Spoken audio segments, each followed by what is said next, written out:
Sunday of Lent, or the Lentare Sunday. That's why the color is pink, or a light color than purple. Today is a joyful day because this will emanate really that there is joy in reconciliation. There is indeed joy in being reconciled. And in the readings today, how can we find joy? The first reading of today, coming from the book of Joshua, the people were lost. The people were scattered. But here comes God. Dumating ang Panginoon. God has promised something to the people. He will bring back the people. And that is how God will work. God will always make a way and will make the first step to bring us home. And I have these three words which will always be a source of joy. First, the first words or phrase would be coming out. God makes the first step of coming out to bring us home. That is in the first reading from the book of Joshua. And it is also the first movement of the Father in our gospel of today. I think we all know the lost son. It can be found in Luke chapter 15.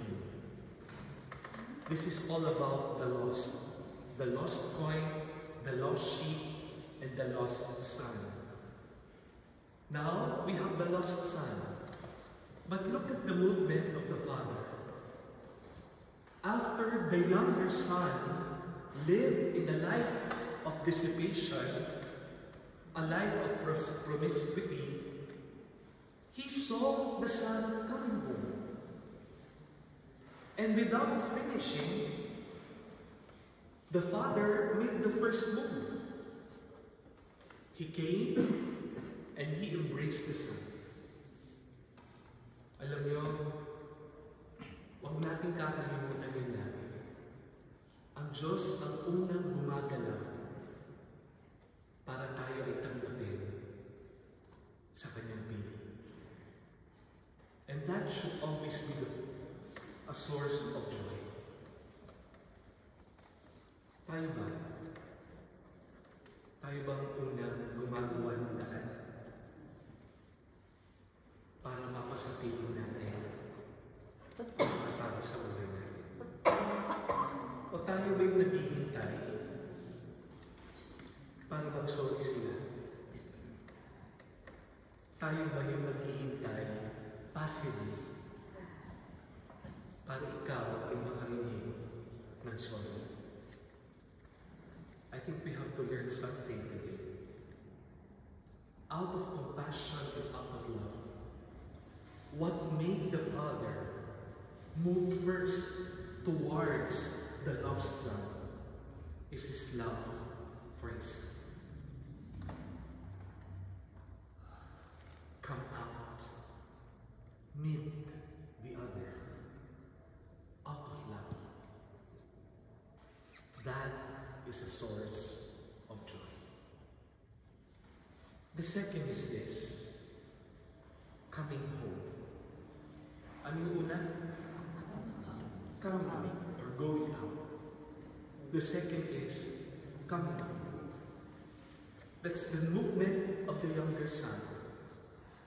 Pagkatapos niyang ibagdas lahat ng kayamanan, kumakain na siya ng pagkain ng mga hayop ng baboy. He came to his senses. At sabi niya, babalik na ako sa aking ama.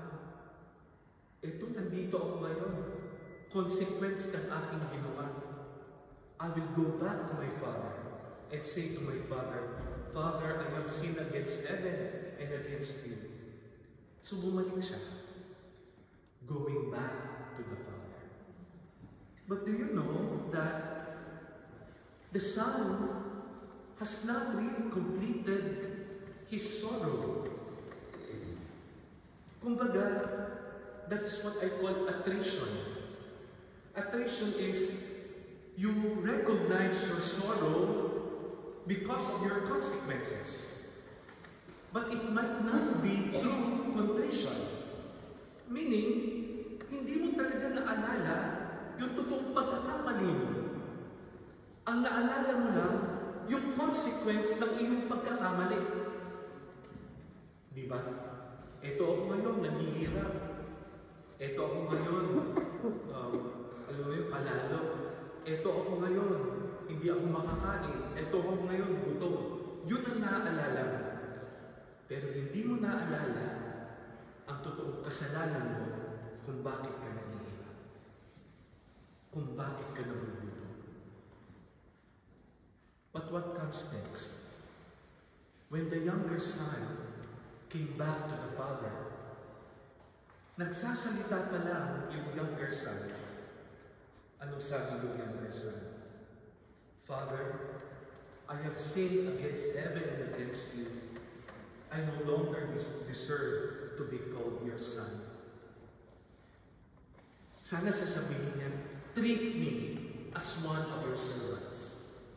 But look at the father. The father said, he ordered quickly, bring out the ring, put the finger in her ring, bring out the fattened calf. What does that mean? The true reconciliation comes when the father has rendered love to the son. The true sorrow, the true contrition comes because the father embraced the son. Because he has placed the ring in his finger.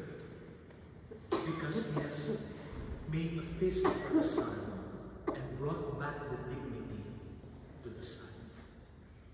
Mga kapatid, I think this is a good day for all of us to remember. Sometimes we forget our sin, but we only remember the consequence of our sins. But the fullness of that contrition only comes when we have felt the love of the Father in our life. Reconciliation is completed only when that is our response to the love of the Father. Maaalala mo yung kasalanan mo, pero sana hihingi ka ng tawad. Hindi dahil naalala mo yung kasalanan mo, pero sana yun ang iyong tugon sa pag-ibig na binigay sa iyo. And the last movement is coming from the elder brother. Come in. The father asked him, come in. But the elder brother said, no, I'll stay here. Why? For me, there's not only one lost son, but there are two lost sons. The younger son was lost outside of the home in dissipation, in squandering. But the elder son is also lost in the home, in pride,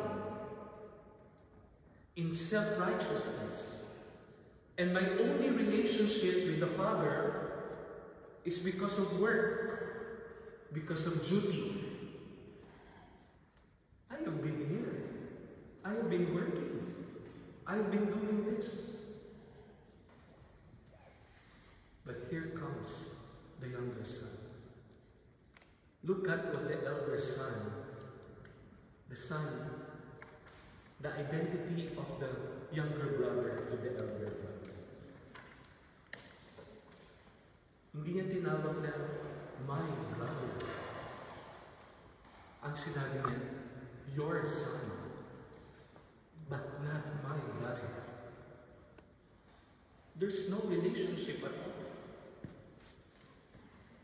Isn't that right? Isn't that not recognizing that He is also my brother? Kapatid ko rin siya.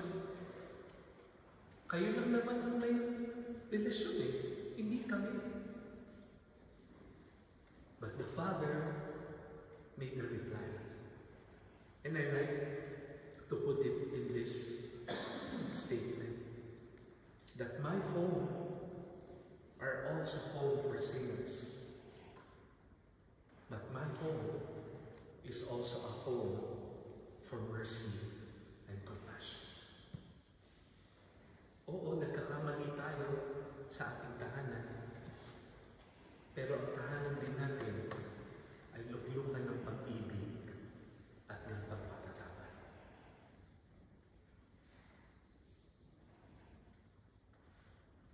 Three words that can be a source of joy.